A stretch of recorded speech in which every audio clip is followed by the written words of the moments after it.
but one thing at a time. Hey, Troy Love. Good morning or afternoon, depending on where you are in the world. Exactly. Yes. Yeah. Hello Yeah. there. Hello. Well, yeah, so we'd love to, if you have questions, put them in the Q&A. I was listening to a podcast this morning, and the person was talking about when they start to feel anxious and how that feels in their body. And I was thinking about the attachment wounds and when I feel loss or rejection or anger, abandonment or whatever, and how my body reacts. And in the podcast, they said that that's like our younger self who's experiencing that, like that wound is being reactivated. And to just notice, one of the activities that I often have clients do is just see if they can identify where does rejection get stuck in their body, or where does abandonment get stuck in your body, where does loss get stuck in your body, and then notice where that is, and then let in your adult self be able to say, okay, I know that younger part of you is hurting. I know that that's an owie right there, and it's okay. And to like be mindful of that, and to give compassion to that part of yourself, and not to let your judge show up basically and say, well, you're doing it wrong, or there's something wrong with you, but to recognize, no, my body is reacting to something that hurts, and I'm going to have compassion for that. And that my adult part of myself is going to say, hey, we got this. It's all good. Or I'm going to reach out, or I'm going to ask for some help, or whatever that happens to be. So I really loved hearing that this morning, and it was a reminder for me to do that for me too, because I can, my shadows can sabotage that so quick. And so it was a nice reminder. So I just wanted to share that with y'all today. So do you find like are they all going to show up in, like I notice my gut clenches, but I also notice my shoulders, like, I hold, the tension there. And I don't know, I have to think about it, but like, if I'm anxious, is it one place? And if it's, I mean, like, are they different body parts, or am I more likely to hold it wherever, like in my gut, am I going to clench my gut regardless of what, shadow of shame is showing up for me? Yeah, so one of the exercises we do at the Finding Peace retreat is we have them kind of tap into where do they feel sadness in their body, and if it had a color, what color would it be, and if it had a temperature, what temperature would it have, and where do you feel fear? And it's very interesting. Where do you feel anger? Where do you feel joy? And it's really interesting to watch them notice that they're in different places. Yes, I just, like, as you're talking through that, I was like, oh, it is different parts. They are different. And oftentimes it will depend, like, what am I afraid of? What's going on? That might be a fear of loss, which may show up in a different place than a fear of rejection, which may show up in a different place. But that's part of the beauty of being mindful of that, and just noticing, like, that's what that is. And the more that we become familiar with, like, oh, I'm familiar with this. This is sadness. It's sadness. So let me give myself permission to grieve whatever it is that I'm grieving. Or this is anger. What do I sense is being taken from me right now? And is it really? And what can I do to manage that in a way that's adaptive and helps me get the outcomes that I want. So Yeah, and interesting. And like I said, I couldn't have identified it, but as you start talking through that, I was like, oh yeah, they're showing up in different spots. So that's, yeah. So being able to be mindful of, like, I'm feeling something in this area, and if that's where, anger is versus, yeah, that's interesting. And anger for me, like, I know for sure, I learned this, anger is usually the cover for hurt, because I like anger because it's Powerful. yes, exactly, and it's outward, and and hurt is, hurt and sadness, and all of those things that are I tell people not anger is like fun. the hard shell of a Tootsie Roll Pop, and the more Oh, smushy, uh, soft emotions of sadness and fear are the soft part inside, but anger is hard and rock hard and protective, right? Yeah. But both parts are important. So Yeah. Okay, first question. Seems I get a lot of wounds stuck in my jaw. Yes. And so got Botox on my jaw yesterday. Here's the question. If the sex addict from his wounding turns away from people and to his addiction, is that why he seems to not care at all about me asking him to leave our room or sleep in another? The boundary is for my safety. I know and understand. However, am I observing correctly? He is okay with distance. So what, like, I'm going purely on based on what you wrote, so I'm going with conjecture. So there's a couple things that are probably happening. He might have more of an avoidant attachment style.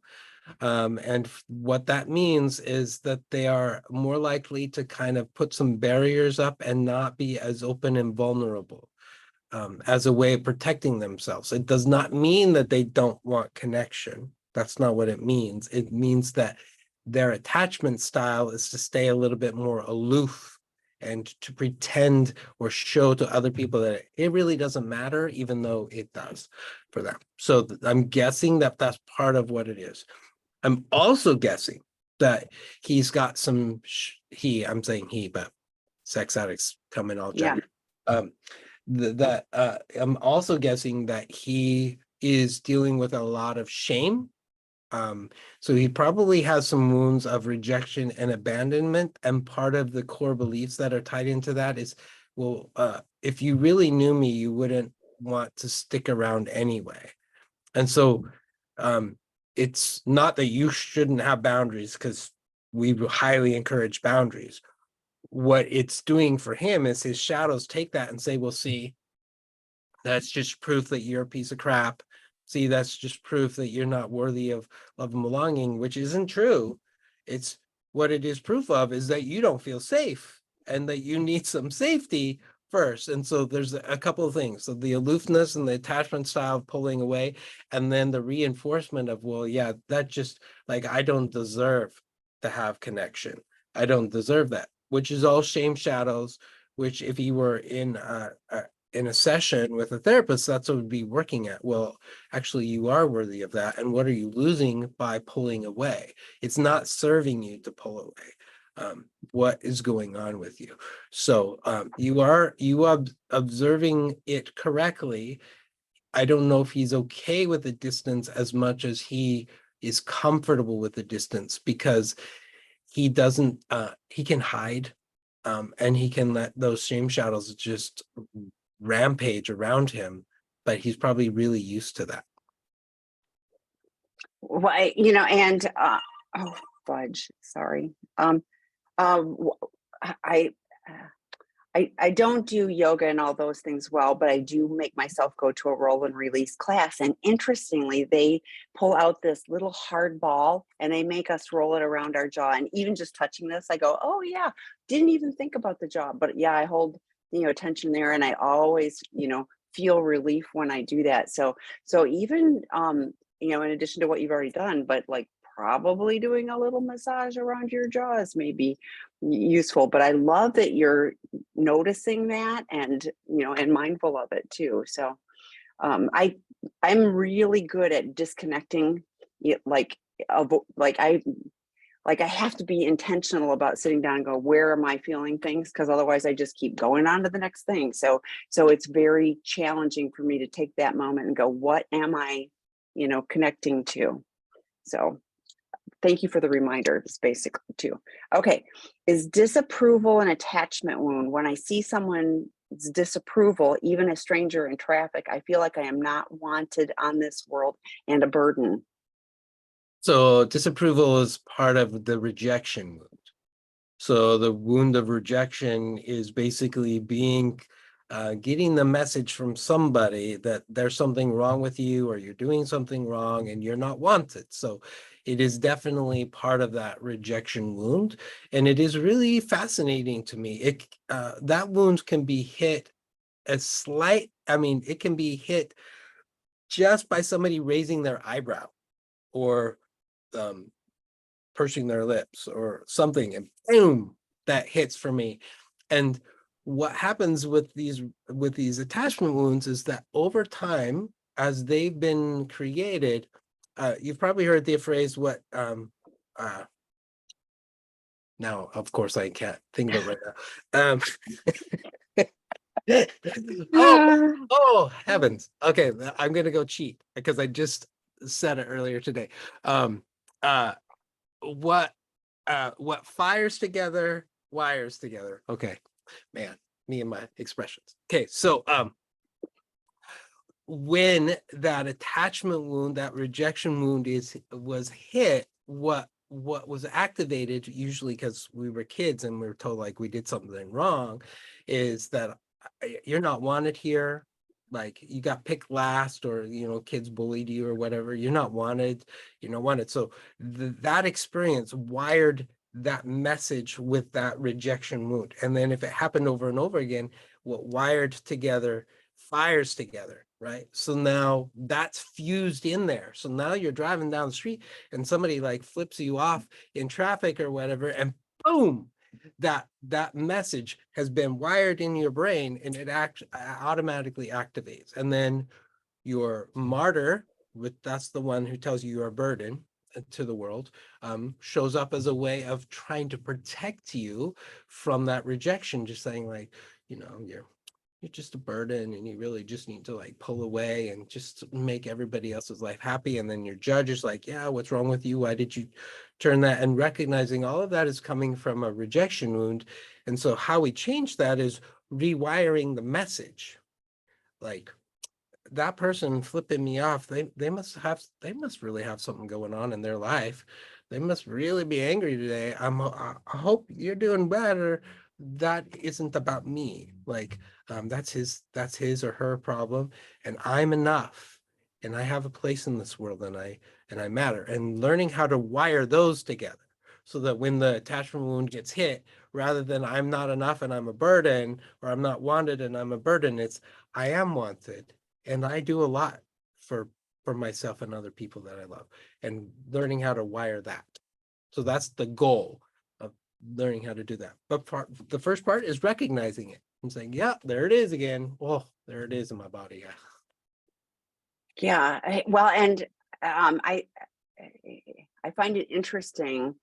And it's really easy to do, is like, somebody has a look, they may have a gas pain. You don't even know what what their face is scrunching up for. It may be, completely not related to you, in fact, most of the stuff isn't really related to me, and I mean, I know I have an expressive face, and, like I'll have people go, what are you doing? And I'm like, oh, I'm thinking about something completely different. It's got nothing to do, like I'm just lost in my, little world thinking about all the notes I have on my desk or whatever. It's got nothing to do, with anything else. It isn't disapproval. I tend to cross my arms a lot. They just fit here. But people read that body language as hostile or angry, or like, and I'm like, no, and I can be intense. And so if I'm paying close attention, people, will perceive that, intensity as well. So but I appreciate when somebody's curious and say, the story I'm telling myself about what you're doing is you're mad at me. No, completely not, or if I have an issue, it gives me an opportunity to, process through it. So I've had, a lot of times it isn't about me, it's someone else, aggressive drivers, whatever. I do make mistakes. I did something, I was doing a long drive, and it wasn't my best driving mode, and somebody gave me a little grace and a little space, and I was like grateful, and I try to remember that and pass that on as well. So yeah, I'm just not that important. So it isn't, so honestly, I mean, that was freeing for me to go, it probably isn't about me. Yeah. And if it is, you know what, their opinion of me, I just don't have to own that, So I love what you're saying, is recognize it. And, like when wounds get poked, they're real, but like I can choose what I do with the information, and it's information. So next question. How can my SA husband comfort me when I have an abandonment wound? How can I comfort him when he has a rejection wound? I love that question. Okay, so that it is a little hard. Sue Johnson in her work with emotionally focused couples therapy says the person who's in the best position to help you heal from, she doesn't call them attachment wounds, but the best person to help you heal from your attachment wounds is the person who caused the attachment wounds. That's the best person as long as it's safe, right? So we have to have some safety pumped into that relationship in order to do that. And so with that requires some integrity and some honesty and, you know, some sobriety and those kind of things. But it seems counterintuitive uh, to let the person who contributed to those attachment wounds be part of the solution. Oftentimes, we came into these relationships with these wounds before our partner ever did any of that stuff, and they just happened to behave in a way that ripped it open a little bit more. So there's some vulnerability and there's some fear of letting this person who's done some things that have caused harm come closer. But there's also some healing that can happen with that. So uh, part of the comfort is understanding, well, what is it that you need? So when there's an abandonment wound, and I can only speak for myself, but I think about what's the opposite of abandonment, and that is presence. I need someone to stick around and not leave. And when they get mad, not get up and like walk out of the room and not get on their phone and like zone out, like to be present with me. Now, you know, my nephews and nieces make fun of me because I'm at like family parties and I'm like on my phone the whole time. And mostly that's because I'm um, having social anxiety, but I'm totally checked out. And they're like, you are the one with the abandonment wound and you're totally checked out. And I'm like, yes, well, okay. But so like put your phone down. More Put, work to do. right? Put your phone down and like hold my hand and just be with me, right? So presence. But again, there has to be safety with that. So asking for that, hey, could we go for a walk and just talk for a little while? Or could we just snuggle? Or could we hold hands? Or could you just be with me? One of my favorite things I loved to do with my kiddos was to read to them, and I would actually do that with my partner too. When Harry Potter came out, I know lots of people have some things to say about J.K. Rowling, but the book's okay. And I would read it to them, and that was my way of being present, and I loved it, and they loved it. So that's a way. So being creative in how to do that. Rejection, the opposite of rejection is acceptance. And when we're dealing with sex addiction, they are dealing with so much shame because of their behaviors. They already feel like they're a worthless piece of crap. And they believe that you believe that. And so being able to say, like, I'm not a fan of your behaviors. I really hope that you don't do those anymore, but I love you. And here's some things that I really appreciate about you. And here's what I admire, and here's what I am grateful for about you. And picking some of the things that you do appreciate about the person can go a long way for somebody who has a rejection wound. So kind of look at what the opposite of that wound is, and then uh, try to convey that to the other person. And the same, asking for that from the other person when you need that. And I think having like, if you're able to say it's my abandonment wound, that's great information, and here's what I'm looking for. And hopefully your partner can, say, I hear you and I can meet you in that space. Early on, it probably isn't, that, I mean, that's why we have, betrayed partner groups, and we have, groups for addicts, so that there's a safe place for them to build that support. um, but I think also, if, because you clearly have, you've got an idea around this, so you may know, like, when that comes up for me, this is what I'm looking for. So having the conversation when you're not in that moment can be helpful too. So when I express that I have an abandonment wound, these are some things that would be helpful. These are some things that aren't helpful. So figuring out what it is you're looking for. being able to ask the question, can you tell me more about, like, okay, you said your abandonment wound is getting poked. What does that mean? What happened? Being curious about the other person's experience. It's, again, stepping in, like Troy said, it's being present. I mean, both of those are not being present. I feel abandoned, I feel rejected. So being present, is a good step forward. Okay, next question. So my husband used to, and there's a piece, it was to say he won't do a therapeutic separation. He is resistant and deflected big time on me. Okay, so I'm going to go back because that was a correction. My husband used to be connected, sharing with me, but now that we have had our 23-year wedding anniversary, he did a messy disclosure stating he's been viewing porn and sin that goes with it for decades. He won't do his homework. His CSAT has advised he won't do a therapeutic separation, and he is resistant and deflected big time. Now here we are. Oh, yeah, he's out of the. He won't. Now here we are a month later, wondering what to do. He continues to remain distant. I'm doing my work with a CSAT. I want a separation so that I can do healing and not be stressed out when he is home. He travels for work on days at a time and doesn't stay in touch. He is still in denial and deception, not owning his recovery. I'm going to say there is no recovery. My marriage is so dead. So there's a lot there, and hopefully I've pulled the pieces together accurately. So Troy? Well, I'm very sad Mhm. about your situation. My heart breaks with you. Sounds like you have had at least 2 decades of time together, and then all of a sudden a bombshell happened. And we call that D-Day, which is really painful. And so first of all, let me send empathy and compassion to you. So this is the challenge because you have stated your needs. Your CSAT has encouraged you to state your needs, and if he's going to his CSAT, but he's not doing the homework or doing the work that his CSAT is asking for, those are some pretty significant red flags for me. Which, if you're really needing a therapeutic separation and he's not cooperating,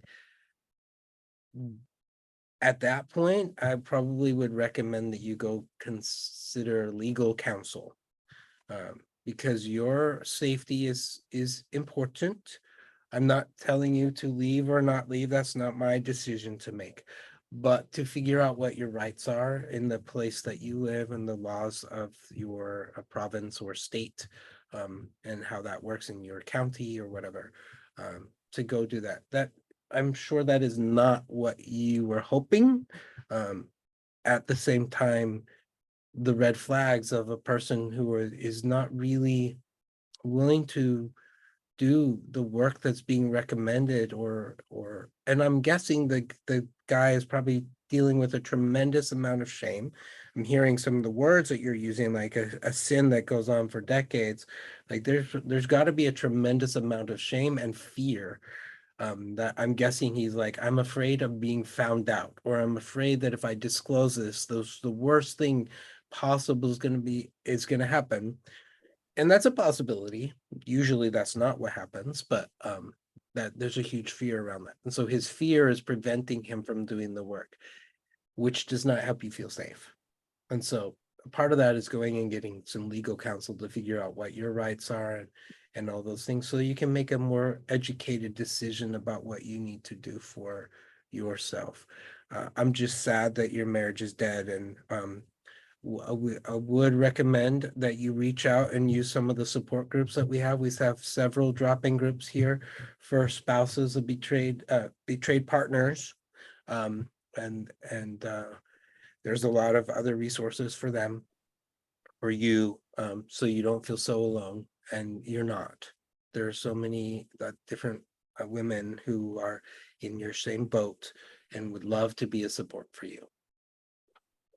Yes, so those are on sexandrelationshiphealing.com. We have the Betrayed Partner Work Group that will start again in January. Those are the 6-week long courses, 90 minutes per week, live facilitated, low cost, and those are really helpful. I was thinking the same thing as Troy. I mean, legal consults, you know, many do them free or low cost or whatever, but just having that information rather than having it be wonder what, you know, so that you can make an educated decision about that. But I am, like Troy, deeply sad that he is not willing to do anything to step into the relationship and you know, and be on a healing journey. So her next question is, how is a wound identified? And I think that that's an important one. Like, to me, your betrayal wound has got to be massively hit right now. So Yeah, so I'll show you. These are the 6 attachment wounds: loss, neglect, rejection, abandonment, betrayal, and abuse. In the Finding Peace workbook, there's a in chapter 1, there's a wound assessment that you can complete that will help you better identify your wounds. But oftentimes people are able to just identify just from the list what wounds they have. And so being able to identify, so one of the wounds that you have or are experiencing right now is that betrayal wound, because you just found out that there's some things happening. So there's a pretty big, significant wound. But there's other wounds that somebody can have, and you can have more than one. Some people have all 6, and some people only have 1 or 2. But they can impact the way that we see the world and the way that we interact with other people, because it hurts so bad.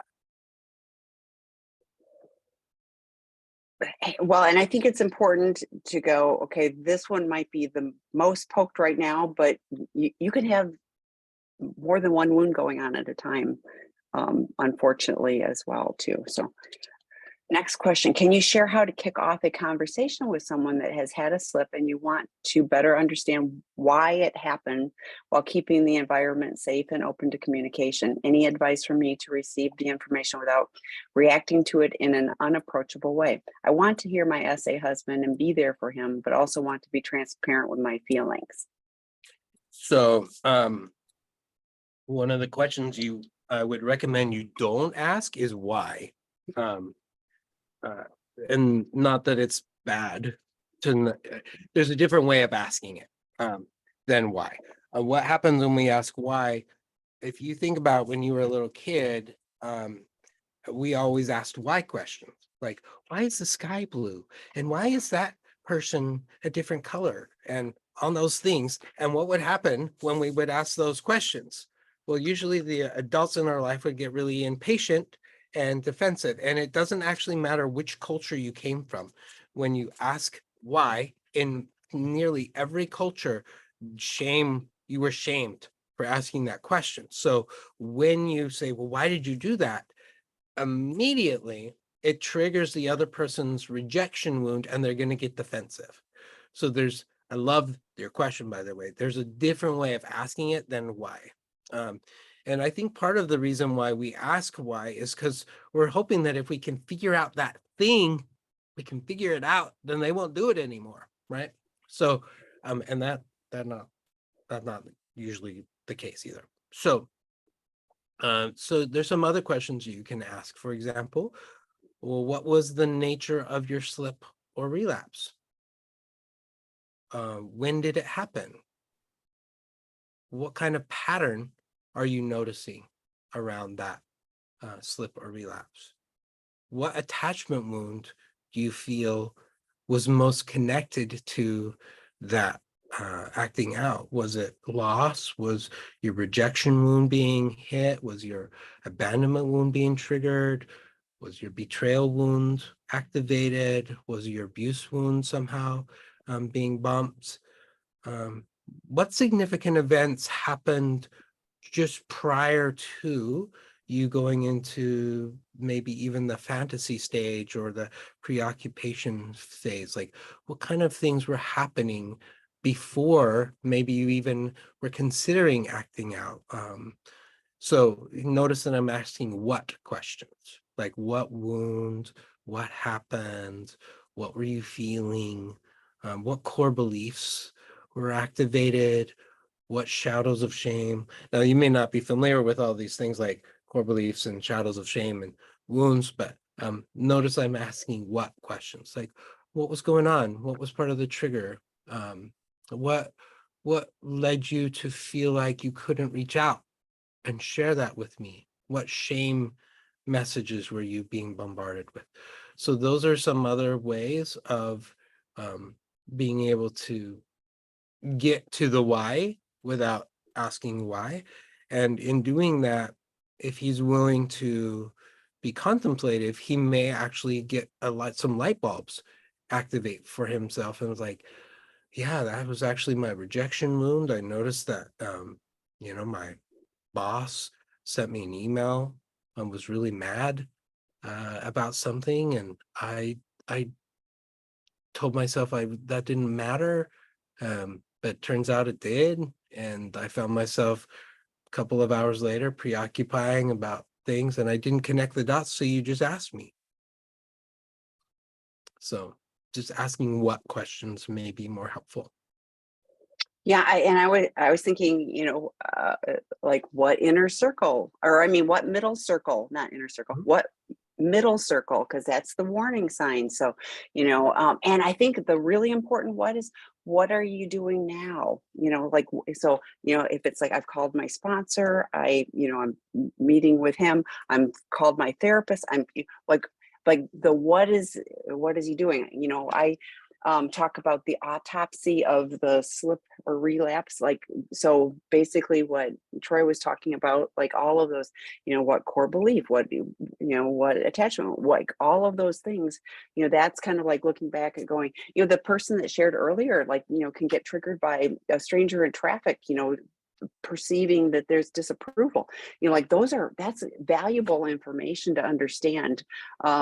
Is it automatically going to create safety and never have it happen again? No, but it sure, like as you start connecting those dots and you go, oh, this is a warning sign, I better pay attention to this because I don't want to do that. It just gives your executive thinking part of your brain a moment to go, rather than just sliding into the problematic behavior. So, and then there's another comment. My essay husband wants to speak about the slip, but I just wasn't ready. I needed to process my feelings first. I honor that. I think that's like, yeah. So you can say that, like, I want to hear what you have to say. My betrayal wound's really triggered right now, and I'm feeling some anger, I'm feeling some frustration, I'm feeling some fear. And then however you need to be heard and say, so I want to hear what you have to say, but I need you to hear me first. And can you give me space for that? So part of that is just being open and transparent about what's going on with you, or like, I'm gonna need a minute. I need it, and I'm gonna need to go cry in the other room, or so being able to identify what it is that you need, and being able to convey that, and saying, and I hope that you can hold space for that, honey, because I know that you're probably really panicking and you just want to vomit all over me and get it done with. I hope you can hold space for that for a minute, because I need to take a breath and I need to get myself grounded and ready to hear this first. So hopefully you can honor that. Yeah, and I think that's a real, and have a plan. It's like, and I'm going to call my peer support afterwards to process, I mean, like whatever it is that you need, you having a plan. And I think it's really important that these conversations don't happen in a car where you're trapped, like that there's like, okay, we're going to sit where it's quiet. Our phones are going to be turned off. Like we're going to have this space, to have a difficult conversation, but having that plan, and not when you're, running out the door to pick up the kids after school, I mean, like all of those things to, but I agree with Troy too, the vomit, like I need to unburden myself. I'm going to feel better, but I have to tell you, well, guess what? You just got slimed, so it's bad. Mhm. Okay, next question. What should my addict and I do about his mother who constantly pokes his shame and rejection wounds due to her emotional abuse and stonewalling? We've tried creating boundaries or distance and speaking to him respectfully, but she also seems to retaliate and make it worse. Well, that's called mother enmeshment. There's some therapists in the world who are really specialize in dealing with that.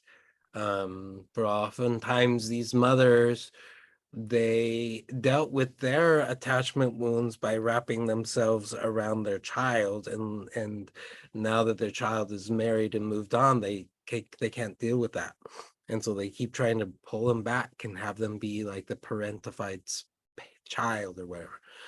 So principle number one, you have to give up the expectation that there's anything you can do about that.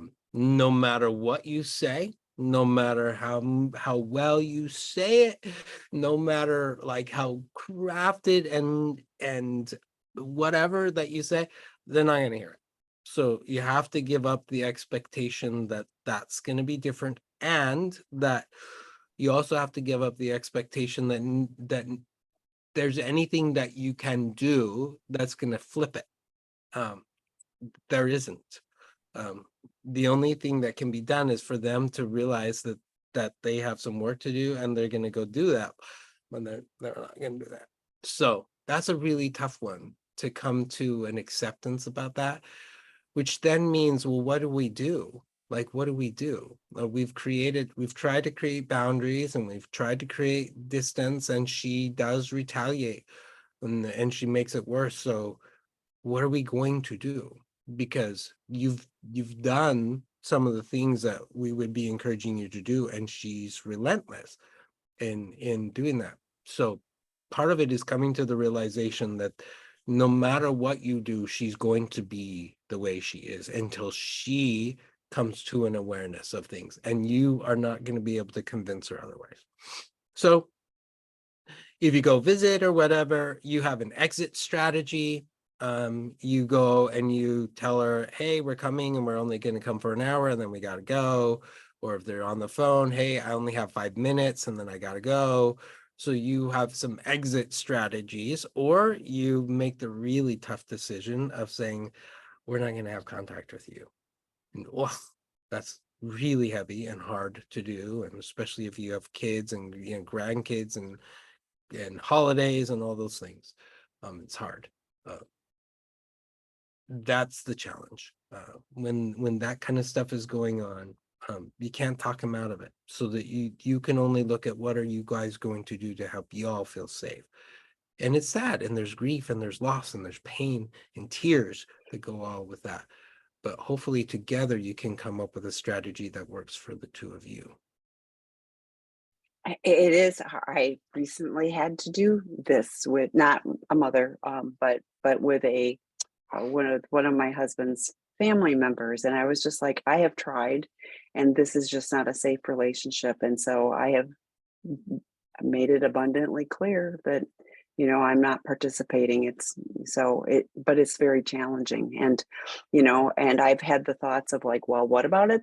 This funeral, or and I will have to deal with with those things, but I will make sure that I'm creating a safety around that. But I'm not answering phones. I'm not answering texts. I'm out.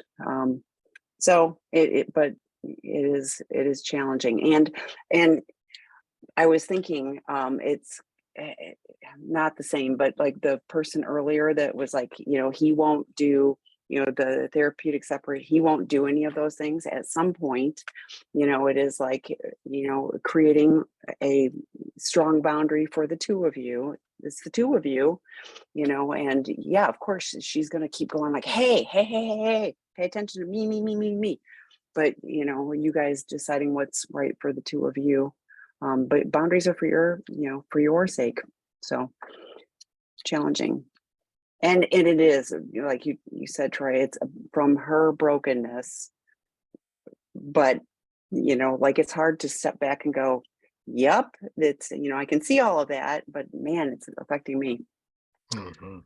I set some strong boundaries. Here's another boundary question with my essay husband lately. So now he is stonewalling me, and I asked, "Why are you ignoring me?" And he said, "I'm mirroring your actions." Wow, sounds like a 4-year-old. I feel like I have the right to be upset and sad with him, but he still needs to be nice to me. Am I wrong in missing something? He has a strong rejection wound from childhood.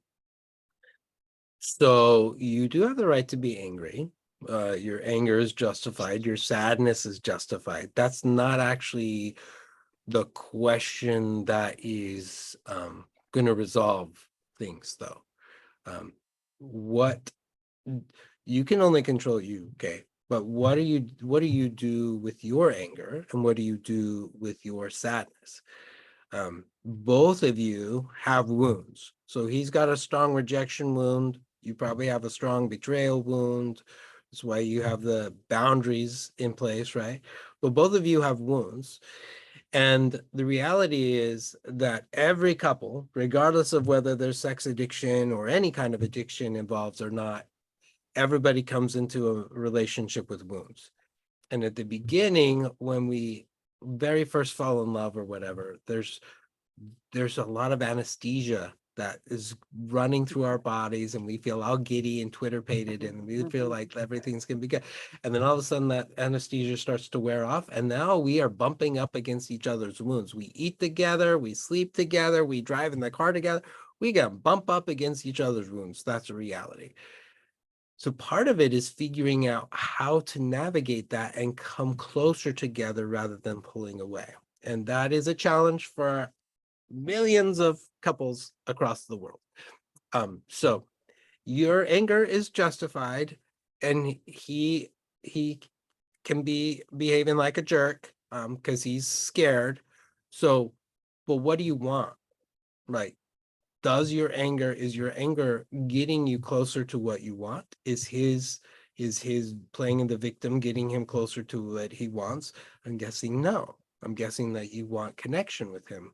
You want to be closer to him, and I'm guessing that's what he wants too. So it's figuring out how to say and how to talk about, hey, there's some anger coming up for me, and I want to just like rip your head off. And I'm scared. That's why I haven't been talking. And when I notice that you're stonewalling, which is one of the 4 horsemen of the apocalypse from John Gottman, that he looks at warning signs for couples heading towards divorce. It's like when you're stonewalling, what that tells me is that there's a lot of fear going on, that you're really scared, and you don't know how to open up with me. So what can I do to help you feel a little safer so you can share with me what's going on? I don't appreciate being treated like being treated mean and disrespectful. That's not cool, but I can tell that something's going on. And more of those inquiry questions of what's going on. Both of us are hurting right now, and we're both behaving in ways that are not getting us what we want. So what's happening under the surface, and can we talk about that? Yeah, and the being curious rather than you're doing this and you're doing that. You're like, that doesn't, resolve anything, because both of them, I clearly wounds galore. So, and speaking of wounds galore, oh wow, I do have all 6 wounds. My CSAT often has me do grounding techniques to help me connect with my emotions and get back into my window of tolerance. Seems like a majority of our session is spent on that. Should we be working on my wounds? A bit ago, a workbook was mentioned. Is that something I could start with? So I did post in the chat that you're finding peace workbook, and we have book recommendations under the resource page on sexandrelationshiphealing.com. There's bunches of books, but I shared that one. So I can start on and work through that, or use the group that starts in January. Marriage is so hard. We have children together, 2 still in high school. Yes, marriage is hard, even when people are not in wounded spaces. So the betrayed partner work group starts in January. That's posted on that work group. Troy does alternating Thursdays. This work, the attachment wound free on sexandrelationshiphealing.com for partners. on Fridays, he contributes a lot. I'm so incredibly grateful. But on Fridays, he works with the guys on their attachment wounds. So there's free resources for both of you, to connect, with that. He's also going to be doing the work group starting next year. I haven't posted dates and times yet, but it will get posted hopefully yet this week, but give me a little space. So it might be early next week, but we'll get, the work group for guys to work through that. Troy works with them and goes through it. It's the psychoeducation. It's really good content, for a small number of guys via Zoom. So that's my take. But your thoughts, working with the CSAT and grounding techniques, etc. Well, I'm glad that your CSAT is teaching you those. That's really helpful. You can get the workbook and work on it anytime you want. It's available on Amazon, so you can get that. A lot of people actually do like book groups. So they get a bunch of other people together and they read it together. That's recommended because sometimes the book can be a little triggering, but you don't have to wait until January to start doing that. So when you're what's happening is that your wounds are being triggered, and that's what's sending you into the fight or flight response or into the shutting down mode. So what your CSAT is doing is helping you get back into that window of tolerance because those wounds are being triggered. Right now, because D-Day happened pretty recently, I'm not sure that I would be recommending we jump into all of your attachment wounds until there's some stability. Until you, right, because you just found out and there's a lot of uncertainty about what's going on in your relationship. So opening up all that trauma right now may not be the greatest thing, but it does give some vocabulary to being able to say, hey, here's what's going on with me. As you continue on in your recovery, then you may want to do a deeper dive into some of those things. But even having the terms of like, well, that's my rejection wound, or, that's my betrayal wound being stirred up, is a language that helps explain some things pretty simply. And if the other person speaks that language, they get it. So it's just helpful to have some language around the pain. So the next question is it possible sex addicts just want to have their cake and eat it too? The appearance of a nice, wholesome family while they do the forbidden, exciting things on the side just for pleasure's sake? I think there's a lot of people that want to have their cake and eat it too, not just sex addicts. I think lots of people want that. What they're dealing with is the politician, which is one of the shadows of shame, that says, do not let anybody see what's going on behind the curtain, because if anybody finds out, it's just going to be awful. And so they buy into that. And so they try to keep everything secret. And eventually it all comes out. So their politician may have convinced them significantly well enough that they believe that it's all gonna be covered up, but it doesn't. And so that's part of the addiction process that they get sucked into. What I've learned more and more about addiction is we talk a lot about the dopamine hit, and that's what people are looking for when they act out. That's true, but what they really really are addicted to is the shame. They need validation that they suck because they already believe that wholeheartedly. So it's the weirdest thing, but they act out and do exactly the thing that does bring them like 5 seconds of pleasure with a dopamine spike, which is great. But afterwards, what they really are looking for is validation that they suck. So it looks like they want their cake and eat it too, but what they really are looking for is, how do I prove to everybody that I am a horrible human? And they do that. Addiction does that really well, until they start to realize, actually, I'm not, and I'm worthy of love and belonging. And when I start to tap into that love, I realize, man, some of my behaviors have really caused harm. And that's, we start working on the 8th and 9th step of making amends, and we start to change some stuff. I'm like, wow, I have done some things that have caused some other people pain, and I don't want to do that anymore. But I'm able to do that now from a place of ownership, not a place of shame, which is huge. So I hope I answered your question, but he's doing it to validate his sense of shame. And it's not working. I mean, that part's working, but it's destroying everyone's life in the process, including his. Mhm. Yeah, and I was thinking, because I was getting caught on the quandary of, with addiction, it is a house of cards. It's a facade. It's like, yeah, look at this, but you know what? And then it's in the news that you're not really. I mean, like everybody gets found out at some point.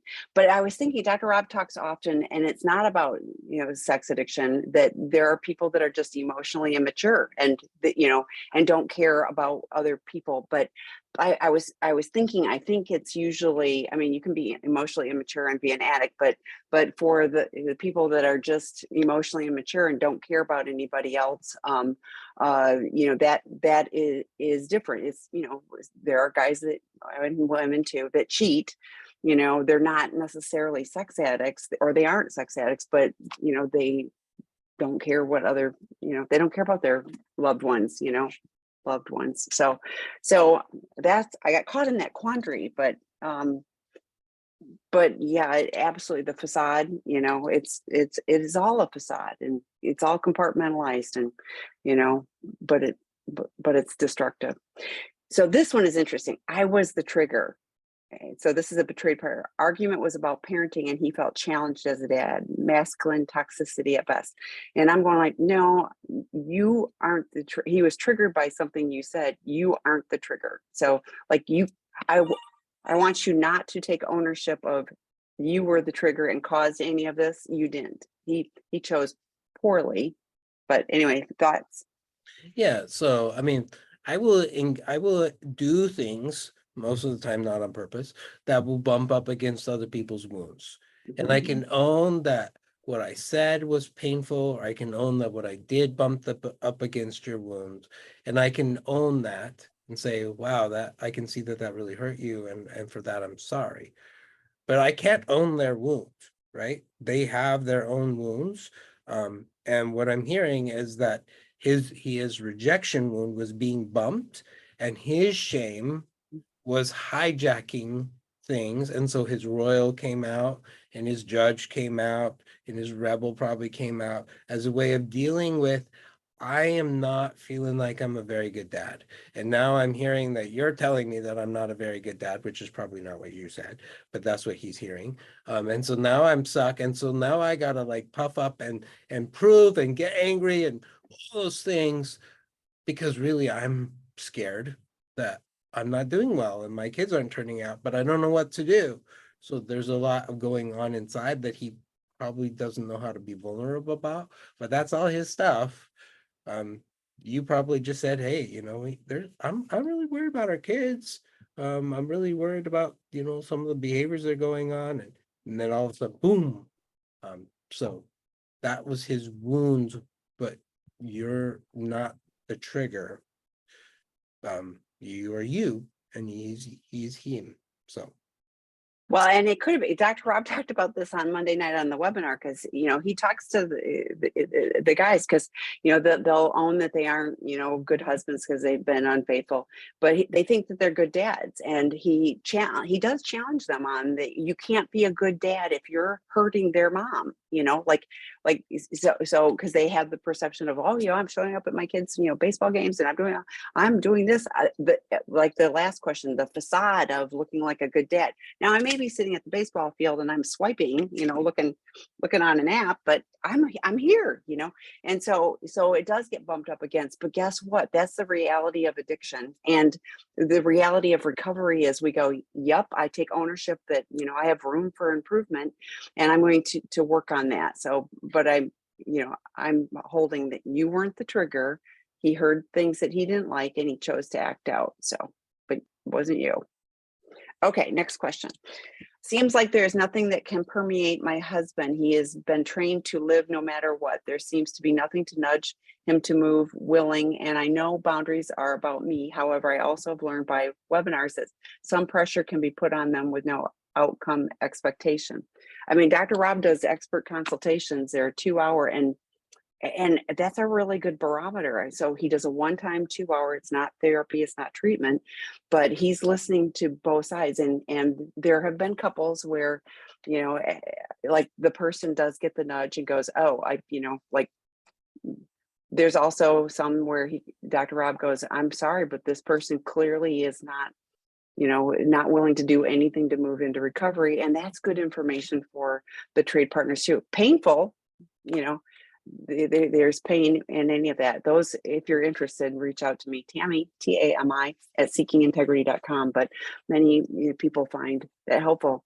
And I quoted in, I don't even know, a webinar or drop-in group this week, but there are some people who are constitutionally incapable of being honest with themselves. There are such unfortunates. So that is part of the 12 steps. There are some people that absolutely are not willing to be honest. And it's horrible for them, and it's horrible for anybody in their wake. Yeah. The only thing I would say is helping you know that you are worthy of love and belonging. That's what is the fuel for healthy boundaries. It's not fear, it's self-worth. And so regardless of what he's doing, if you can step into the truth that you are worthy of love and belonging, that will help you have the boundaries you need to do that will help you make the choices that are in your best interest and the people that you love. So the next one is, I don't know what my husband's attachment wound is, and neither does he.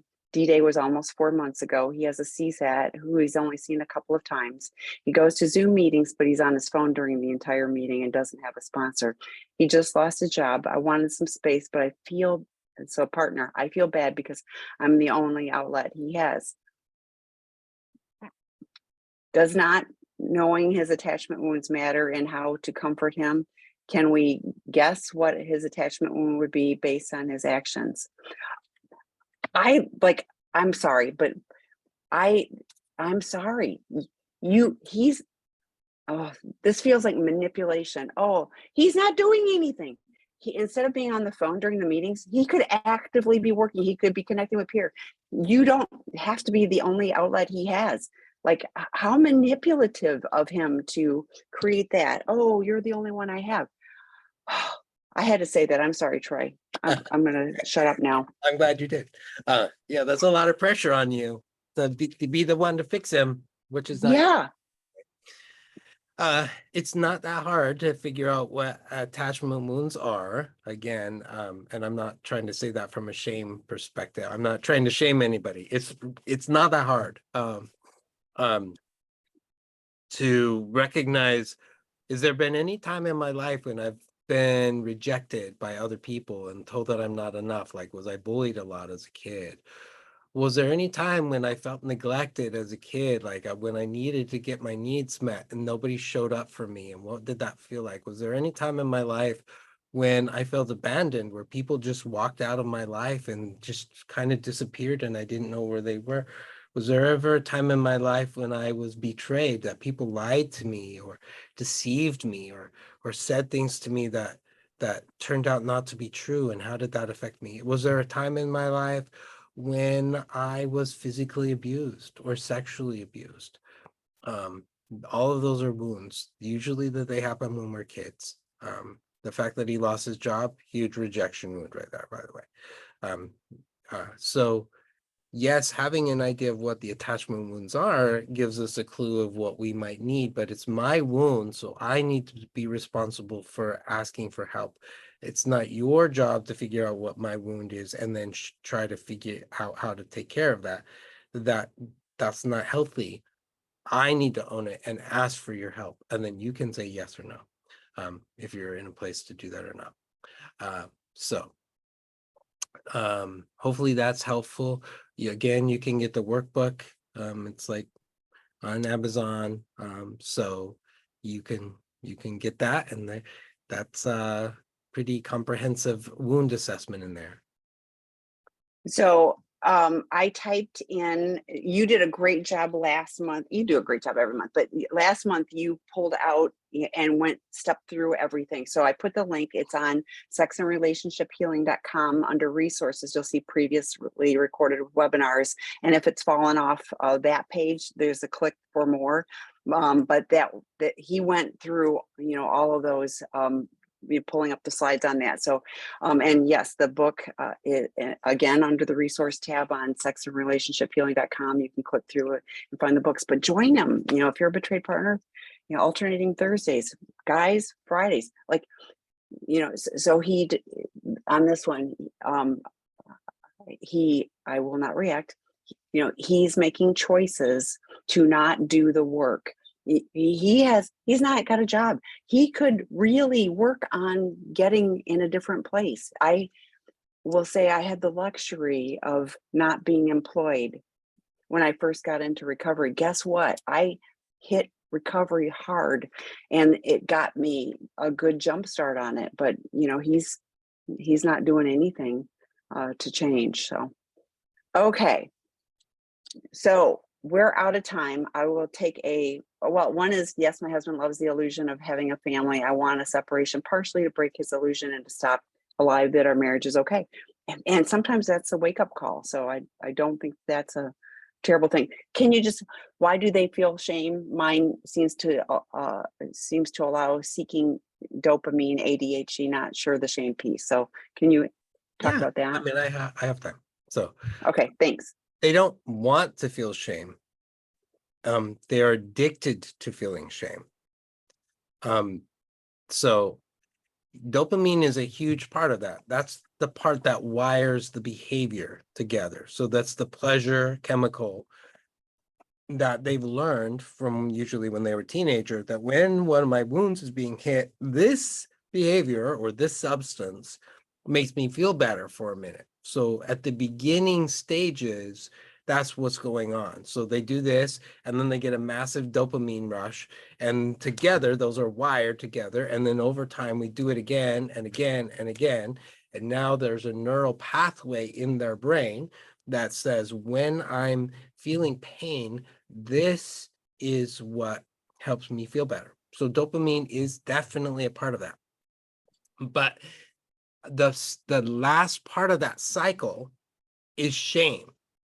So I've acted out and I've gotten the dopamine hit, and now I feel like crap, which ironically opens up all 6 wounds, opens up my lost wound. I've lost myself. I've rejected myself. I've neglected myself. I betrayed myself. I may have even abused myself. I've abandoned myself. So now, instead of taking care of any of those wounds in a healthy way, I've just ripped those open even more. And what does my brain say? I know how to fix that. I know how to fix that pain. So I'm going to go do it again. So that's part of the cycle. But as part of that shame is hitting, they come to really believe that I am no good. I am a horrible person. How could I have done all these things to my wife and my kids and my partner or whoever? Like, how could I have done that? Well, because I'm a crappy person. That's why. And so, and now behave in a way that reinforces that shame. It reinforces it. I don't want to feel that way, but it reinforces it. I need continued validation that I'm a horrible person, because I can't fully comprehend that I'm actually worthy of love and belonging. How could a person be worthy of love and belonging when they've done all these despicable, horrible things? And that's part of the challenge that we work with when we're doing therapy. That's why we do group therapy a lot, is to help combat that shame. And they look across the room and they see a guy that looks really decent and like maybe has some of his life together, and he's done some things, and I think he's worthy of love and belonging, and I see his light. So maybe that could be the same for me. And when we start to break through that shame, and I begin to believe I am worthy of love and belonging, and so are the people that I love, I am much more able to put down those maladaptive behaviors, and I learn new neural pathways to help me deal with the pain other than just the dopamine. So hopefully that's helpful, but they don't want to feel shame. That's just part of the addictive cycle that they're trapped in. And I put, so on the webinar last week, Wednesday, I subbed for Dr. David. I didn't fill his shoes, but I was on with Scott, and Scott did a great job of talking about the addiction cycle. I think you would find that webinar helpful too. But I was also, when Troy was talking about, that's why group is really important, except if you're on the phone during group, then you don't get anything out of it. So anyway, so true, so true. All right. Thank you, everybody. Thanks, Troy. You're Talk welcome. soon. Bye-bye.